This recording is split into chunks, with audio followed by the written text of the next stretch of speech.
गोधरा की हृदय विदारक घटना हुई और उसके बाद की परिस्थितियों में गुजरात हिंसा की आग में जल उठा। पूरे गुजरात के आर्थिक जीवन में हाहाकार मचा हुआ था। ऐसे विकट हाल की शायद किसी ने कल्पना की। मुख्यमंत्री के तौर पर भले उस समय मेरे पास ज्यादा अनुभव नहीं था, लेकिन मेरा गुजरात पर,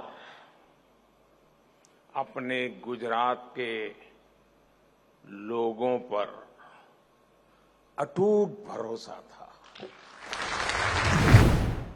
पूरे गुजरात के आर्थिक जीवन में हाहाकार मचा हुआ था। एक तरह से गुजरात का फाइनेंशियल सेक्टर संकट में आ गया था। उस समय मैं पहली बार विधायक बना था। मेरे लिए ये भूमिका भी नई थी। शासन चलाने का कोई अनुभव नहीं था, लेकिन चुनौती बहुत बड़ी थी। इस बीच एक और घटना घट गई।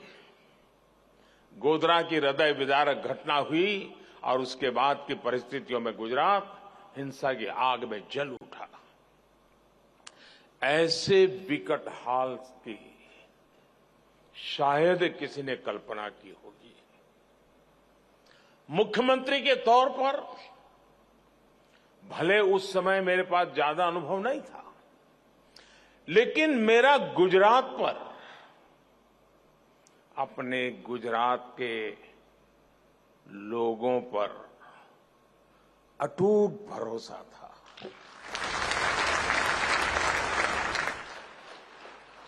हालांकि जो लोग एजेंडा लेकर चलते हैं, वो उस समय भी घटनाओं का अपने तरीके से एनालिसिस करने में जुटे हुए थे।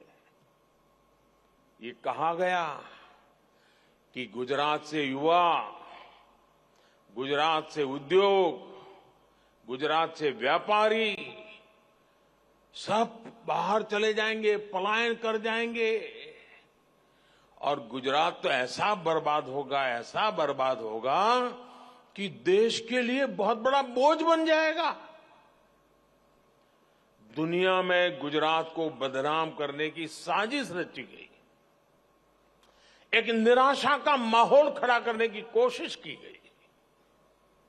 कहा गया कि गुजरात कभी भी अपने पैरों पर खड़ा नहीं हो पाएगा।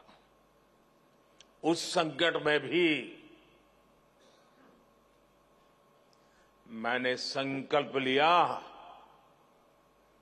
कि चाहे परिस्थितियां जैसी भी हो, गुजरात को इससे बाहर निकाल के ही रहूंगा।